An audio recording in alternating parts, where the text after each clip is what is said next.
5 Live Formula One. The second triple header of the year is almost complete as Formula One arrives on a well-trodden ground this weekend in Barcelona at the Circuit de Catalunya for round 9 of the Formula One World Championship, with just 3 points separating the two McLaren drivers. At the top of the standings, an ever-tightening midfield and a technical directive to get to grips with. Welcome to 5 Live Formula One. There's just a bit to get stuck into, and to do that alongside myself, Harry Benjamin, is Jenny Gow, and Damon Hill was busy, so we've brought back Jolyon Palmer to help us out with this one. Welcome, team. How are we? Great. Very good. Harsh. Very good. I like it. Running off the high of Monaco, the world champion has been benched. Pleased to be back, Harry. Yeah, well, it's lovely to see you both. Now, Jenny, I say well-trodden path, well-trodden ground, Barcelona, and it is for the majority. I've never actually been there. So what's the place like? Oh, the vibe is immense. Barcelona, what a place. Obviously, the city centre is alive. It comes buzzing with its own sangria and great wine, loads of things to eat, places to go. But actually, when it comes to the track, it's kind of in the middle of a business park.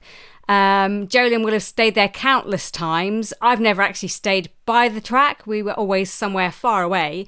But I like it. It's got a lot to offer. I think fans have loved it and hated it in the same breath. But yeah, I mean, all of us know it extremely well. Jolyon, I'm sure you know it better than most. I know it pretty well. I mean, it's been many a year I've been going to Barcelona. But so am I right in saying you've never been to Barcelona, the track or the city? No, I've been to the city. I've never been in the didn't vicinity of the clarify that. track. Well, to be fair, I've only been to Barcelona once for half a day in the city. So I'm still a bit raw. You didn't take in all the sights and sounds? No. La Sagrada Familia. Well, Ticked it off in half a day? Exactly. Don't need to do any more. But I mean, look, Palmer, we all remember that weekend back in 2014 when the GP2 wins eluded you around this circuit. You did finish on the podium, though, twice, I think. So, I mean, what is this track like? 2 second places. It's very, very First sad loser. not to get the win. The track's changed since then. It's back to the original pre-2008 circuit, which is now really quick. It's fast and flowing. It's really tough physically for the drivers. You've got so many wickedly quick right-handers, particularly now the end of the circuit. When I was getting my brace of second places, I was pottering around through a really low-speed fiddly chicane at the end of the lap. But now that's gone. And I think it's made the track back to a real thrill for the drivers to come through those final couple of corners, combined with the rest of the lap, which is basically an absolute neck workout. It's a good challenge now. It used to be a good testing circuit. That's why all the drivers know it very well. It's why it's sort of one of my bread and butter circuits. But it's actually not really a very average track on Formula One. I'd say it's more of an outlier with the high-speed nature of it. And I think because we don't do pre-season testing there now, it's kind of more fun to go back there. I was going to say that, has it not been boring for drivers sort of in the last few years when we have had countless amounts of testing there? Yeah, it's like I enjoy a pizza, but if I have a pizza every day, I lose the enjoyment of the pizza, you know? And that's what Barcelona is. If you go every year for winter testing and then you come back a few months later, you lose the enjoyment of driving a really nice circuit. So actually not having the pizza every day means that you can savor the pizza. And that's the same now with Barcelona, I think. The drivers will enjoy going there because it's not the bread and butter. That is now Bahrain, where we do loads of testing. We still get good races, but the enjoyment of driving it. If you do anything too much, then it subsides a little bit. So the drivers will be looking forward to going back. It's a good technical challenge, long corners, real aerodynamic test for the cars. And it's where if you have good aero efficiency, good fundamental downforce, you're going to be quick. Just got to add a bit of treif, though, to the equation. And then it gets you mix up the toppings. Yeah, a bit of andouille. I like it. There you go. Oh, they're not very veggie friendly, but there we go. Come on. Spain is not very veggie friendly. Let's put that out there right now. Padron peppers is about all you get. Yeah, classic tapas order. Yeah. I mean, there is expectation, though, Jen, that Barcelona has one more year on the calendar before it runs its course, and it may disappear, or it may do some sort of alternate with another European. We don't know. But it's going to have steep competition next year when Madrid comes on the calendar with this. They released a little video of it not too long ago, and it looked crazy, to be honest, how tight and narrow and fast in places this Madrid street track was. That is happening next year and is already confirmed till, I think, 2035. But do you think it's time? Has Barcelona had its time now, and Madrid is the right kind of home going forward for the Spanish Grand Prix? Well, look, it's another street circuit coming onto the calendar, replacing a kind of old school track. Fernando Alonso is now ambassador for the Barcelona Catalunya Grand Prix, whereas if you look, Carlos Sainz is now the kind of leader for the Madrid campaign. So it's split the drivers. I mean, I don't expect to see Barcelona back on the calendar for a long time, but that might just be me, and let the doubters doubt. So it's coming back on next year, where there'll be 2 Spanish Grand Prix.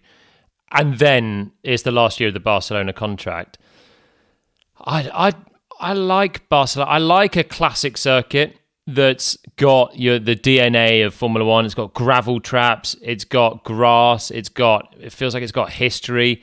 The new model, which is what Madrid is, of your sort of Miami temporary circuit sort of track, is where Formula One's headed. Personally, as a driver, I would like to drive on the classic ones. It was so nice when Zandvoort came back to the calendar, because that was another one of this mold. Fast circuit, built into a natural landscape, some undulation, and gravel traps. Gravel traps are fun. Everyone enjoys them. It's a natural deterrent to cutting corners. You can get stuck in them. And it just adds that extra little bit of drama to the race, I think, than sort of tarmac runoffs. And we've got a lot of street circuits now. Well, look, we do, but we've still got Barcelona on the calendar and looking forward to the weekend's action. And in the Drivers' Championship, well, it is hotting up continually. Piastri's advantage cut to just 3 points after Monaco with Lando Norris's win. Verstappen sits third, 25 points covering the top 3 in the championship, so a race win, essentially. But could we see that change this weekend? Could the competitive order be spiced up? Because, Palmer, we've got a technical directive coming in, and we've known about this for a while, right? And the black and white of it is that the permitted level of flex for a front wing is being reduced from 15 millimeters of movement to 10 millimeters of movement. Can you, in simple terms, for us, kind of give that a bit of context and why it's happening and what it might do? So, aerodynamic components are not allowed to flex in the sort of pure form. What would happen is it's kind of like a DRS on the rear wing, if you take that as an example. The faster you go, you've got a rush of airflow over your front wing and your rear wing. And the more airflow you have, the more at high speeds, the bodywork is flexing. So it's folding back. And on the rear wing, you're getting a bit more straight line speed. And on the front wing, you're maybe getting a tiny bit of that, but it's more about the balance and trying to control high speed oversteer and low speed understeer, which is an inherent problem of these modern cars. And it's kind of been a grey area for a long time, but it's kind of against the spirit of what you're allowed to do, have a movable aerodynamic device. So we've seen rear wings being clamped down on over the winter, and that actually was refined even after Melbourne. There was a quick change and a really tiny margin now that the rear wing's allowed to flex with deflection tests. The front wing was something that has been highlighted over the winter. The FIA have said that it's going to be clamped down on. It's a significant amount that it's going to be reduced. And that comes into play, as you say, for this weekend. So it's going to be very interesting to see if this changes the pecking order. And it has the potential to. As I said, it's a balancing tool that you can use, really, the front wing. And it's Red Bull, we should say, that are particularly pinning their hopes on this, either helping them or hindering McLaren, or a bit of both. Yeah, well, hearing on the grapevine as well, I think, Jen, was it Fred Vasseur and Ferrari? He's pretty kind of pinning his hopes on this technical directive too. They are now. Well, they are now. That's all they've got.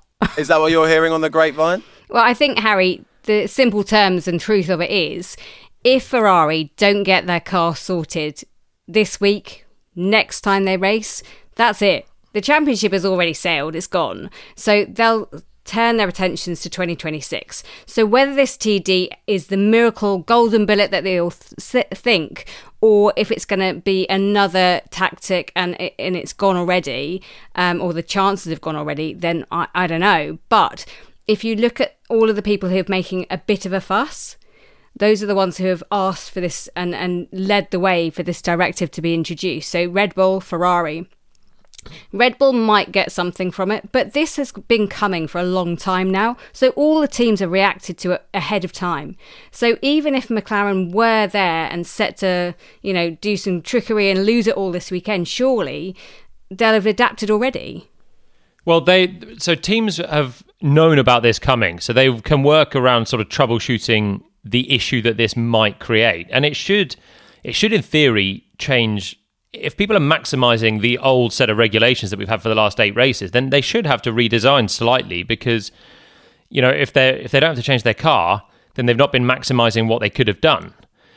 So I think, to me, this looks like you hear a lot from Verstappen and Red Bull about the connectivity of the car, front axle to rear axle, and it's about having a consistent balance through a corner. Now, Red Bull believe that McLaren have really got ahead of the game with front wing deflection, basically. At high speeds, the front wing backs off, and it means that they can run more front wing at low speed, and it backs off naturally for high speed with this flex.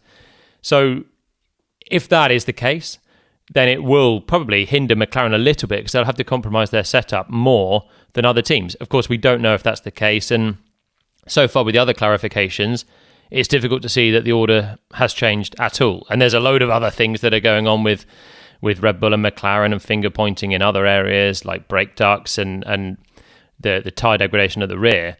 So it could just be a curveball, but it's something to look out for this weekend.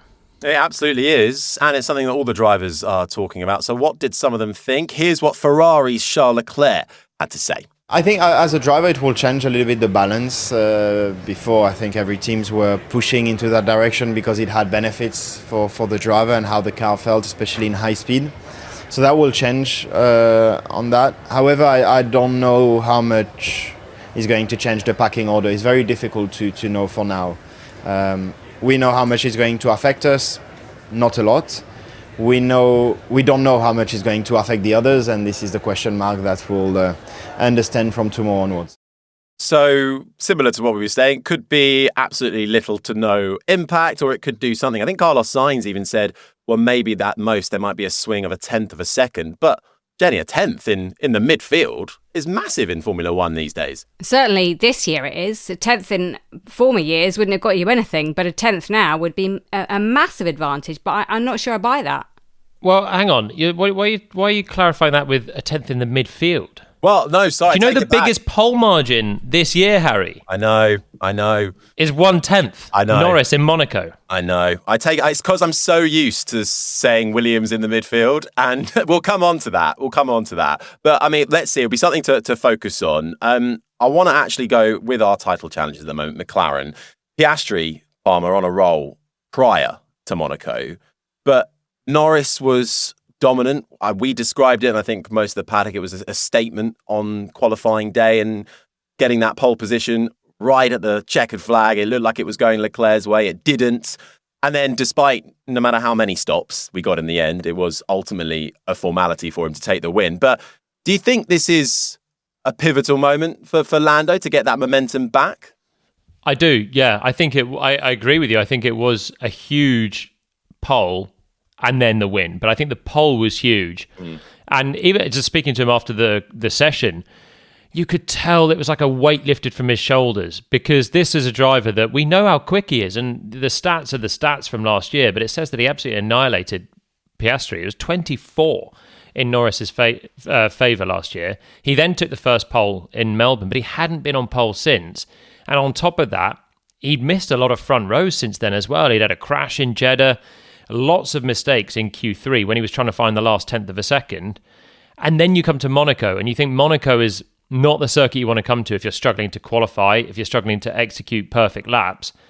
And then he did that. And it was the weekend as well, because throughout the practice sessions, it looked like Norris was happier with the car. It was Piastri that was tapping the barriers here or there and getting away with a few skirmishes. And then Lando managed to deliver the pole lap. I thought it was huge. And then, of course, in Monaco, you take pole, you get the win. With the Ferrari in between means that it was a 10-point swing. And I just feel like the momentum that Norris took it, but he also just halted Piastri's momentum. I think the double side of that will be big. And it stops all of us lot and the fans talking about Lando Norris as if he'd lost it. And he regains that traction. And now the question is, has Piastri got it? Has he lost it? And that dialogue, I'm not saying that's the truth, but the dialogue will keep going between the two of them all year unless someone ekes a really good run together. And maybe this is the moment that Lando does get that gap and run with it and take the lead of the championship, and it all comes his way. But this is going to go between the two of them, I think, for a long time this season. So a couple of things. Firstly, we're coming towards a few really good Norris tracks on the calendar. This Barcelona circuit, I think, is one of Lando's best tracks. Even a couple of years ago, before the McLaren was upgraded and it became a front runner, he qualified third in what was a dog of a car. Last year, he had a great opportunity from pole, lost the lead, but he's always gone well here. So I think on the back of Monaco, this is a good circuit for him to turn up to just 4 days later. And then we've got Austria coming up as well, and Budapest, and these sort of circuits are ones that he has been very strong at in terms of qualifying. And I've forgotten the other thing that I was going to say. Oh, come on. It must have been a classic. Not like you, Palmer. You were on a roll there. Rule of three. We'll give you a minute. No, well, this is the thing. This is why with Damon Hill, where are you? This is shocking. The 96 world champ doesn't miss, does he? He doesn't miss. Well, look, while you think of what you were going to say, I'm sure it would have been an absolutely amazing point. Let's hear from Lando Norris, who was chatting in the press conference with Tom Clarkson and was still on a high after winning in Monaco last weekend. It's special for different reasons. It's was it probably the hardest fought race? Probably not, but I think that's Monaco. But is it the one that means the most? Is it the one that kind of has the most pressure on a Saturday? Is it the one that everyone wants to win? Then yes. And it's more just the meaning behind it, you know, the history behind the week itself, the racetrack, the people who have won there in the past. Just the prestigiousness of where it is and what kind of event it is. So is it the one that I'm probably most proud of? I would say so, and it's one that I will remember for forever. So I think it's everything everyone talks it out to be, and more, because it's something that you're proud to say, and it's not just any win in Formula One. It's the one. So pretty cool. Okay, look, to bring it onto this weekend quickly, are you concerned about the TD and how it might impact the car, the MCL 39? No, not at all. Not at all. What has the team told you about setting up the car? Do you think will the aero balance shift and make it harder to drive? I mean, there's little tweaks here and there, but nothing that will change how we have to do anything. Well, Lando Norris then speaking in the press conference, reflecting on Monaco and looking forward to this weekend and that technical directive change. Jolyon Palmer, Jenny Gow with me previewing the weekend. Palmer, you were on a roll with your points about Lando Norris. Have you had time to remember the last one now? I've got it. Got it. Enlighten us. And it wasn't about Norris. It was about Verstappen. Because Jenny said, this fight will go down between Norris and Piastri all the time. And I do sort of agree. Trying to pick between the two of them is tight. And I think those two are going to be evenly matched. I don't see one of them massively walking away with it. They've got different skill sets maybe. But I think we're all still overlooking Max. And I know he wasn't at the front in Monaco, but Monaco was particularly not a Red Bull track. He literally was at the front, Jolyon, just as a reminder. Okay. He didn't win it, but he was at the front. Pit. But okay. Painful. Anyone can lead if you don't pit, Jenny. Exactly. But yeah, I think the fact that he was still there picking up good points, he only lost 3 points to Piastri, and this was on paper one of the worst tracks for Red Bull in the season. I think Barcelona, I think he has to be winning this one, really, or be right there in the mix. On paper, this is perfect for Verstappen. High-speed corners, fast and flowing. It's where their car will be good. And there's this TD coming in, the technical directive, which Red Bull are pinning some hopes on. So if Verstappen is going to be thinking about the title, this has to be a weekend that he wins, really, and starts to show that Red Bull can fight with McLaren. Coming into this weekend, he has said he should be more comfortable with the car. Max Verstappen being more comfortable with that car is ominous for everyone, I think. Well, will Max Verstappen be more competitive this weekend? Is what he had to say. Monaco is in the past. I don't think we need to talk about that too much. But hopefully we can be a bit more competitive here. Hopefully, well, from my side, I hope at least that it will be a bit more similar to Imola. But it's a bit difficult to tell. I know, of course, the competition that we have, from the other teams. I know what they're strong at. And from us, I think we just have to see if we can balance the car or try and put it again in a nice window. So we are not hard on the tires. And it becomes drivable where then, you feel comfortable and you can push a bit more to the limit. And I think that's what we'll try to achieve. So with the McLaren pair fighting and looking like they'll continue to fight, Verstappen still very much in this battle. And I suppose he will have to pick off the McLarens when one of them shows a bit of weakness, right, Jen? And I just wonder if we kind of go back to Oscar Piastri, lost ground in the championship, lost his advantage. And I would say has had two uncharacteristic weekends from what we've been billing him up as. There was the early braking in Imola, which allowed Verstappen to go around in Tamburello. And then I think he even said he's crashed more times in Monaco weekend than he has done in his entire career so far. So he was finding the wall. But I just wonder, is this maybe pressure starting to build in Piastri? I don't know if you can put it this pressure so far. I mean, the slip in Imola was unfortunate. And I think if he had his time again, 9 out of 10 times he would do that differently and he'd do it better. And Monaco was just a strange weekend for him. He didn't put it together. And you felt like he was never going to put it together. I think, as we've said, he'll come good again and he'll be aggressive. And that's what he does so well. He's aggressive and he's precise and he works things through. And by the end of Barcelona, we could well be going, oh, well, he's extended his lead in the top of the championship. And that's what I mean. The swings and roundabouts of this championship are going to be epic.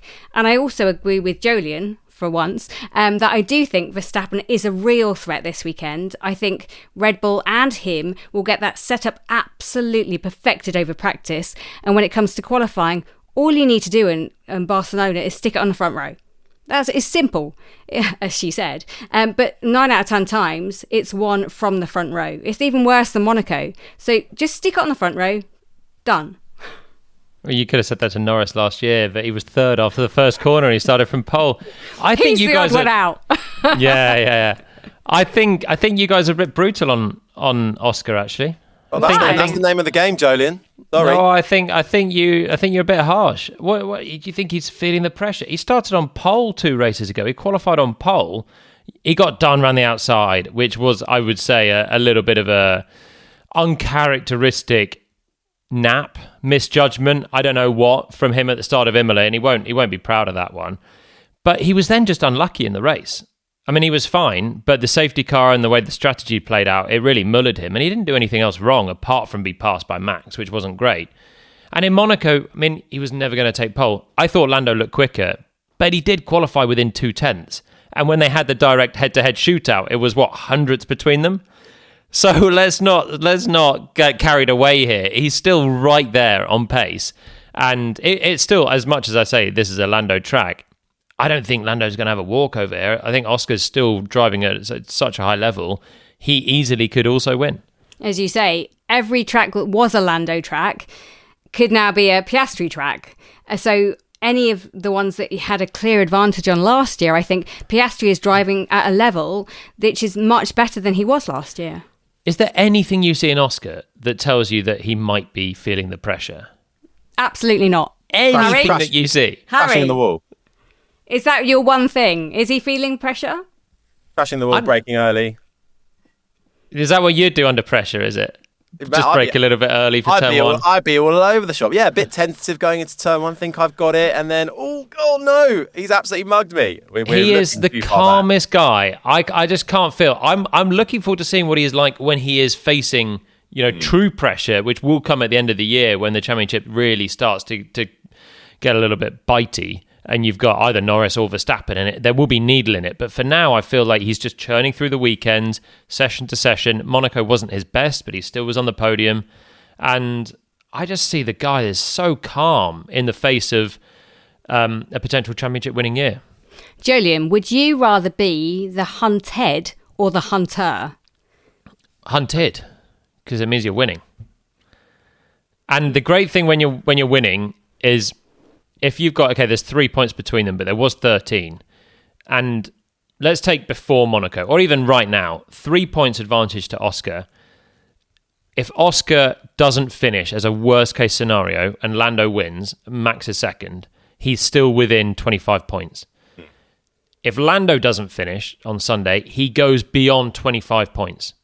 And as soon as you're more than one race away from being able to take the championship lead, I think there's a bit of psychology in that, and you want to know every time you turn up that you might be able to completely turn it around, and that's why you've got more points, you've got more of a buffer if you're the hunter, and I think if you're the hunted, and I think you just take that and just still put it to the back of your mind. Don't think about championship or points. Think about winning a race, and that's a nice thing to have.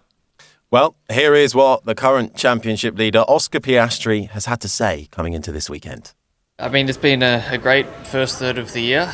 It's pretty hard to complain with the start we've had. So I think obviously the results have been good. Where I am in the championship's obviously great, but I think in general it's been just a very satisfying start to the year. I think we've had a lot of very strong weekends, a couple of blips here and there, of course, but I think it's impossible to go 8 weekends without a couple of things you can improve on. So very happy with how things have been going, and hopefully we can keep it that way. Oscar Piastri then with 3 points, the advantage in the championship that he comes into this round. Right, well, that's what's happening at the head of the field. Looking a little further down the order, Jolyon, Mercedes I want to focus on. Dire in Monaco, I think it's fair to say. Is that a one-off, or have they lost ground in the last couple of races? Because it seems their car, at least in George Russell's words, is sort of suffering from being in hotter temperatures. They haven't cured the tyre management issues they've got. So it's not all clean sailing as it has looked in the first maybe 5 or 6 races where they were just missing that little bit to be on the podium regularly. I think Monaco was the one-off. And I don't think we even saw Russell's true pace. He was actually starting to get back to a better pace when his car packed in at the start of Q2. And obviously Antonelli hit the wall in Q1, and he was a rookie in Monaco, and it was particularly tricky. Monaco is an outlier. And even then, we don't know what Mercedes could have done. If you take the weekend before, still you got Russell qualifying the top 3. If you could take the weekend before that, you got Russell finishing in the top 3 in Miami, which is not the coolest of places. So I think they're okay. I don't think they still will have the pace to compete for a race win, but if they hook it up in Barcelona, then I think they've got a chance. Max said it already, that it's about finding the balance and then making sure you keep your rear tyres in check. And this is a big thing for Mercedes, is trading off being the heroes on qualifying day and then actually firing up the tyres too much and having some degradation on Sunday. Okay, well, let's see what Mercedes can do. Again, I mean, I say midfield, it comes up to what we were talking about earlier, but they're not. Williams, Jen, and we look at our home heroes that we've got on the grid for this weekend. Carlos Sainz, of course. Strong form for both the Williams drivers. It's actually Alex Albon who is getting the better results. Another double points finish in Monaco. Although, isn't it interesting now how that seems disappointing? I felt like they could have had more from that weekend, but it's a good it highlights how well they're doing this year. Absolutely, and I think everyone feels like they should have had more from Monaco apart from Lando Norris. It was a team game. It was slightly weird. The whole thing didn't, for me, quite work as well as it could have done, but the fact that it didn't work as well as it could have done and they still worked away with double points is great. So Williams, I would hope, would go better around at Spain. I mean, Think back to the glory days of Pasta Maldonado. And it's worth pointing out that Carlos Sainz, since he began racing in Spain in F1 in 2015, has scored points every time he's gone to that circuit. So another point scoring outing, 11th consecutive one, I think so.